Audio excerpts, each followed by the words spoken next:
ప్రశ్న Raavan alias Joseph తన ఉదంతం కానీ తన అరెస్ట్ అయిన విధానం కానీ ఇవన్నీ కూడా జనసేనకు రాబోయే కాలంలో ఒక చిక్కు ప్రశ్నలాగా మారిపోయే అవకాశం ఉందంటే అవునని అంటున్నారు ఎనలిస్టులు అందరూ కూడా. ఎందుకంటే ఏలూరులో జరిగిన సభ ఏదైతే దళిత క్రైస్తవులకు సంబంధించిన రిజర్వేషన్ల అంశంలో ఆయన స్టేజ్ మీద ఎక్కి మాట్లాడిన మాటల్లో కాస్త అదుపు తప్పు మాట్లాడారనే అభిప్రాయం చాలా మందిలో ఉంది. ఆయన అరెస్ట్ చేయడం, ఆయన మీద కేసు వేయడం కూడా కరెక్ట్ అనే వాళ్ళు చాలా మంది ఉన్నారు. ఏది ఫస్ట్ అరెస్ట్ అయినప్పుడు కావచ్చు, తర్వాత వరుసగా కేసులు పెడుతూ వేరే వేరే స్టేషన్లు తిప్పేంత వరకు కూడా అందరూ అలాగే భావించారు. ఎందుకంటే గత కొంతకాలంగా నిజానికి చాలా ఏళ్ల నుంచే వీడియోలు చేస్తూ వస్తున్నారు. మొదట్లో రావణ్ అని ఉండేది ఆయన ఛానల్ పేరు, తర్వాత దాన్ని ప్రశ్నగా మార్చారు. మధ్యలో కొంతకాలం బ్రేక్ తీసుకున్నారు, తర్వాత మళ్ళీ స్టార్ట్ చేశారు. అంటే టీం అంతా చెల్లాచెదరైపోయిందని చెప్పి యూట్యూబ్ వీడియోలు చేయడం మానేశారు. తర్వాత మళ్ళీ స్టార్ట్ చేశారు. అయితే ఈ సెకండ్ టైం స్టార్ట్ చేసినప్పుడు ఈ ప్రధానంగా పవన్ కళ్యాణ్ని ఎక్కువగా టార్గెట్ చేస్తున్నారనే అభిప్రాయం చాలా మందిలో ఉంది. ఈవెన్ చిరంజీవిని కూడా వదిలిపెట్టకుండా కొన్ని కామెంట్స్ అయితే చేశారు, కొన్ని వీడియోలు అయితే చేశారు. దీనిపై అటు మెగా అభిమానులు కావచ్చు, జనసేన అభిమానులు కావచ్చు, కాస్త వ్యతిరేక భావనే ఉంది ప్రశ్న రావణ్పై. అయితే అది జనమందరిలో కూడా, కామన్ మ్యాన్లో కూడా అభిప్రాయం నెమ్మదిగా వెళ్ళడం మొదలైంది. ఎందుకు పవన్ కళ్యాణ్ మీద ఎక్కువగా ఆయన వీడియోలు చేస్తున్నారని చెప్పి. నిజానికి గతంలో ఆయన టీడీపీని విమర్శించారు, బీజేపీని ఎప్పుడు విమర్శిస్తూ వస్తున్నారు. దాంతోపాటుగా వైసీపీ అధికారంలో ఉన్నప్పుడు వైసీపీని విమర్శించారు. ల్యాండ్ టైటిలింగ్ యాక్ట్ జరిగినప్పుడు విమర్శిస్తూ జగన్ని ఆయన చాలా క్లియర్గానే వీడియోలు చేశారు.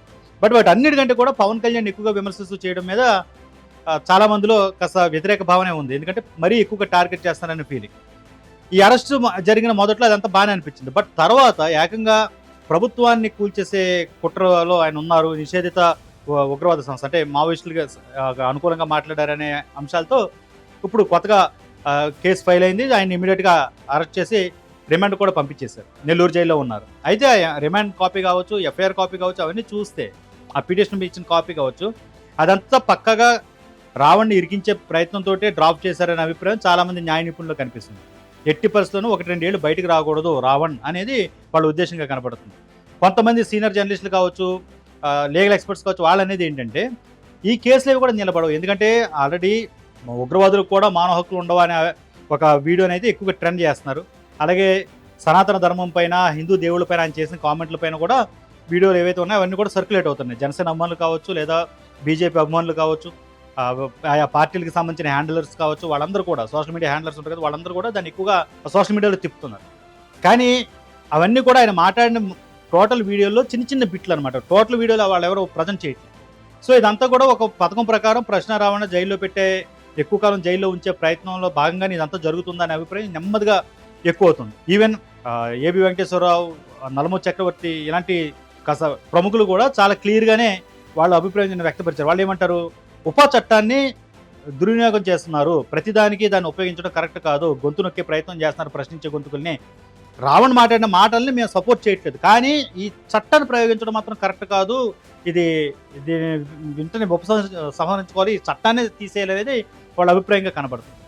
ఇప్పుడు ఇదంతా ఇలా ఒక పాయింట్ అయితే, ఇంకొక పాయింట్ ఏంటంటే పవన్ కళ్యాణ్ అభిమానులు కావచ్చు, ఆయనకు సంబంధించినటువంటి కార్యకర్తలు కావచ్చు, ఇప్పుడు సోషల్ మీడియాలో నడుస్తున్న ట్రెండ్ కానీ, జోసెఫ్కి వ్యతిరేకంగా వస్తున్నటువంటి ఆ పోస్టులు కావచ్చు, చాలా లైక్స్ కొడుతూ దాన్ని ట్రెండింగ్లో తీసుకొస్తున్నారు. కానీ భవిష్యత్తులో ఇప్పుడు ఎవరైతే దీన్ని ట్రెండ్ చేస్తున్నారో వాళ్ళకంటే ఎక్కువగా ఇది జనసేనకే కాస్త నష్టం కలిగించే అవకాశాలే కనిపిస్తున్నాయి. ఎందుకంటే ఎంత పెద్ద చట్టాన్ని, ఉపా చట్టాన్ని ఉపయోగించి మరీ జైల్లో పెట్టేయడం, తన నిర్దోషిత్వాన్ని నిరూపించుకోవడానికి కనీసం 1-2 ఏళ్ళు రావణ్కి పట్టే ఛాన్సెస్ ఉండడం, ఇవన్నీ కూడా అతన్ని లోన ఉంచే ప్రయత్నమే తప్ప నిజంగా శిక్ష పడే అవకాశాలు తక్కువ అనే అభిప్రాయం చాలా మంది నుంచి వస్తుంది. ఒకవేళ నిజంగా ఈ సెక్షన్ కింద ఆయనకి శిక్ష పడితే 10 ఏళ్ళు ఆయన జైల్లో ఉండాల్సి వస్తుంది. కానీ అంత వరకు కూడా వెళ్ళదు, అవన్నీ కూడా నిరూపితం కావు అనేది చాలా మంది అభిప్రాయం. కానీ అవి నిరూపించడానికి 1-2 ఏళ్ళు పట్టే ఛాన్స్ ఉంది కాబట్టి రావణ్కి కాస్త కష్టకాలమైన అభిప్రాయం ఉంది. కానీ ఈలోపు నెమ్మదిగా రావణ్కి మద్దతు పెరుగుతుంది, సోషల్ మీడియాలో కావచ్చు, ప్రముఖుల నుంచి కావచ్చు. అంటే ఈ చట్టం ప్రకారం అరెస్ట్ చేయడం అనేది ఎంతవరకు కరెక్ట్ అనే చర్చ ఇప్పుడు సోషల్ మీడియాలో చాలా పెద్దగా నడుస్తుంది, మేధావులో నడుస్తుంది, ప్రజలన్నీ గమనిస్తారు. దీనివల్ల ఏంటంటే పవన్ కళ్యాణ్ స్థాయి వ్యక్తి రావణ్ అని ఒక చిన్న యూట్యూబర్ని టార్గెట్ చేశారనే అభిప్రాయం నెమ్మదిగా జనంలోకి వెళ్తుంది. జనసేన గమనించుకోవాలి. ఎందుకంటే సరిగ్గా రావణ్ ఎప్పుడైతే అరెస్ట్ అయ్యారో, రావణ్ చాలా రోజు నుంచి వీడియోలు చేస్తున్నారు కదా, ఆయన ఎప్పుడైతే అరెస్ట్ అయ్యారో ఆ తెల్లారే పవన్ కళ్యాణ్ వచ్చి ఈ సామాజిక మాధ్యమాల్లో ఇష్టం వచ్చినట్టు మాట్లాడడం, వాక్ స్వేచ్ఛను లేదా ప్రజాస్వామ్యం ఇచ్చినటువంటి హక్కుని దుర్వినియోగపరచడం, ఇలాంటి అంశాలని మేము సీరియస్గా తీసుకుంటామని ఆయన ఒక వార్నింగ్ లాంటిది ఇవ్వడం, అవి యాదృచ్ఛికమే కావచ్చు. ఆ 2 సంఘటనలు ఒకే రోజు తర్వాత ఒక రోజు జరగడం అనేది, కానీ ఖచ్చితంగా ఈ రెండింటిని లింక్ పెట్టే జనం చూస్తున్నారు. ఉప ముఖ్యమంత్రి స్థాయి వ్యక్తి ఒక చిన్న యూట్యూబర్ని టార్గెట్ చేశారా అనే అభిప్రాయం జనంలోకి వెళ్ళిపోతుంది. ఇది కరెక్ట్ కాదు. ఇది జనంలోకి ఖచ్చితంగా ఓటర్ల మైండ్ సెట్లో ఇది వేరేలా వెళ్ళే ఛాన్సెస్ ఉన్నాయి. ఇది జనసేన గమనించుకోవాలి. దాని చట్ట ప్రకారం అతను మాట్లాడిన మాటలకు అనుగుణంగా శిక్షలు పడ్డాయనే అభిప్రాయాన్ని జనంలోకి తీసుకెళ్లడంలో జనసేన ఎక్కడో ఫెయిల్ అవుతుంది. మా పవన్ కళ్యాణ్ అన్నావు కాబట్టి నీకు ఇంత పడింది, నీకు ఇంత శిక్ష పడుతుంది అన్నట్టు వాళ్ళు సర్క్యులేట్ చేస్తున్నారు.